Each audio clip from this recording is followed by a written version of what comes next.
And we are back. Our next guest, a true force for change, dedicated to fostering critical conversations on race, justice, and equity.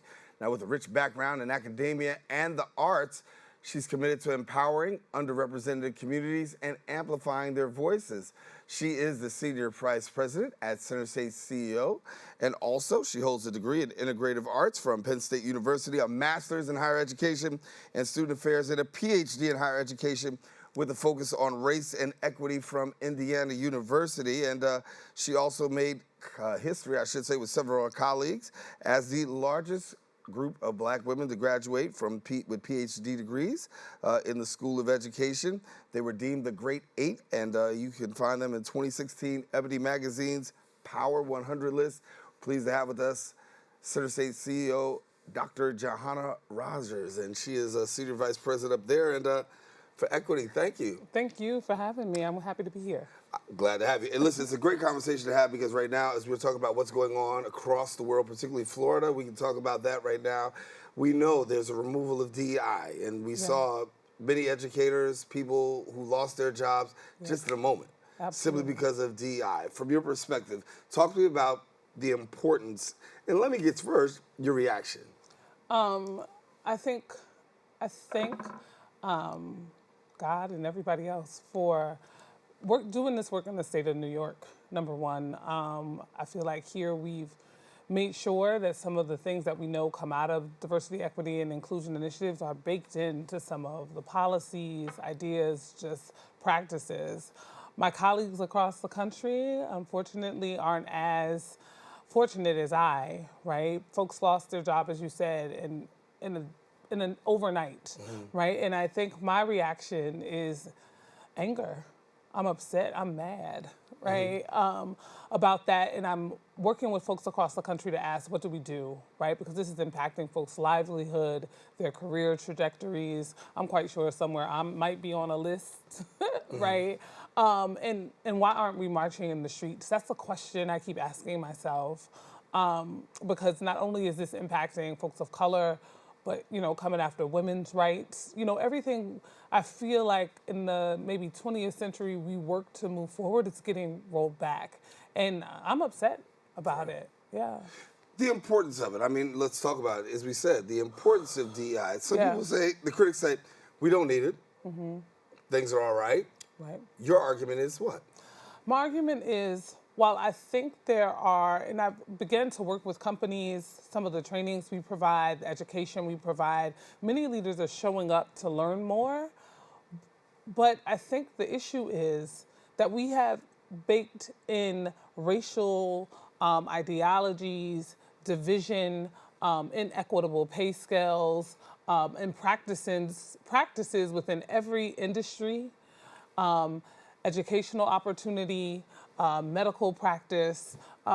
Ideas about race are baked into how those industries are showing up, how they train individuals, right? And so it's not a conversation about human will and are there good people out there that want to do the right things. We need people to talk about how do we change the practices, the policies, the ways in which we go about admitting or caring for other people, right? The ideas around racism were baked into those, and we haven't thought more critically about how we can serve all people, right? And so DEI, while I think it's being targeted as something that's divisive, it's really about helping people think more broadly about how they can help serve, lead all different types of people. So would you agree with the perspective that says, listen, you know what, when it comes to DEI, it's really not about saying your company's racist or your institution is racist. It's really about cultural competence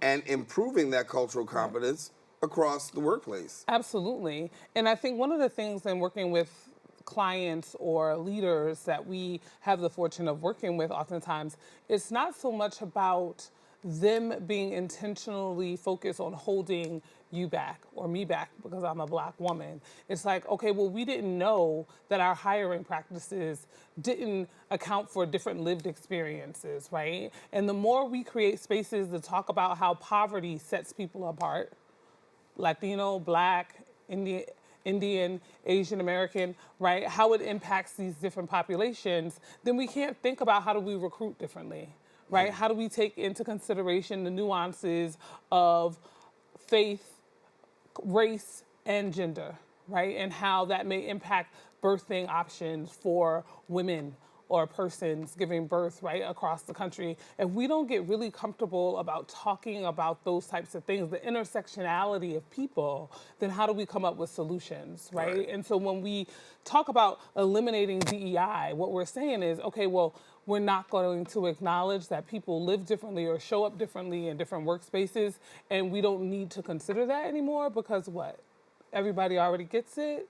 No, that's probably not true, right? If that was the case, we need kindergarten classrooms talking about what it's like to be of a different faith, right? And what that means and how that may impact lunch options for students. If we start doing that work then maybe we could talk about eliminating some of those things, but we don't have oftentimes those spaces that are pushing, the future of our country to think about all people in different ways. Dr. Juhanna Rogers is with us, Senior Vice President for Equity at CenterState CEO. So when we look at what's working from your lens, right, when we talk about conversations about equity and work in the workspace, what's working? Right.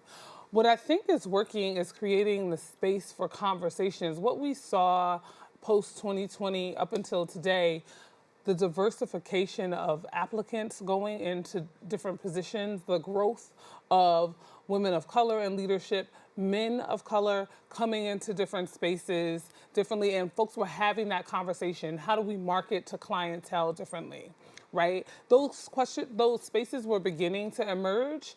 Now they've been taken away, right? So what does that really mean? And this is where the young people with their social media and their grassroots approaches have been really instrumental in pushing the envelope because they're showing up to jobs and offices asking different questions, right? When I was coming out of college, my mom was like, get a job. Now they want to know, well, what's the percentage of social responsibility? Do we get volunteer hours? What's your commitment to diverse populations? And so if they're asking those questions, then I think a huge benefit of some of the young people connecting and using social media in positive ways, that's pushing leadership within companies and corporations to think differently. Right. Now we got another fight on our hands with the elimination of that from the top down. Yeah. Gen Z millennials, they think totally different than the boomers and the like. I think they ask more questions, and they're not asking out of disrespect. They just really want more, more information. Absolutely. Let me get here, because I want to talk a little bit about this here. One of the other things we talk about that's under scrutiny these days is women's rights. You yourself have done something over the course of the last 5 years. You've got your own TV series that deals with Behind the Woman. I want you to get an opportunity to talk about that show and why you decided you wanted to do that. As someone that studied equity and access in education, but also within communities, one of the things that I recognize is that when it comes to issues of advocacy within our communities of color, there's always been women at the helm of that. The civil rights movement, any kind of movement, but oftentimes the light isn't often shown on them. And so Behind the Woman was a project that I cultivated to say, in central New York, across New York State, we're also going to be expanding to the Buffalo market. There are women that are leading in ways that are continuing to transform communities despite the climate that we're in, that's finding ways to get people what they need. And they deserve an opportunity to sit down in seats like this to tell their story and talk about what it took to get there. And so I've been doing that for over 5 years now, and I'm really, really excited about how it's growing and impacting change. Yeah, well, doing some great work. We're going to talk to you on some other platforms a little bit more about some of the work that you're doing, but great to have you here on Open. Thank you for having me. All right, Dr. Juhanna Rogers. Now listen, if you want more information, visit our website at johannarogers.com and then follow her on Instagram at ScholarStart. Don't go anywhere. We got more Open coming up right after this.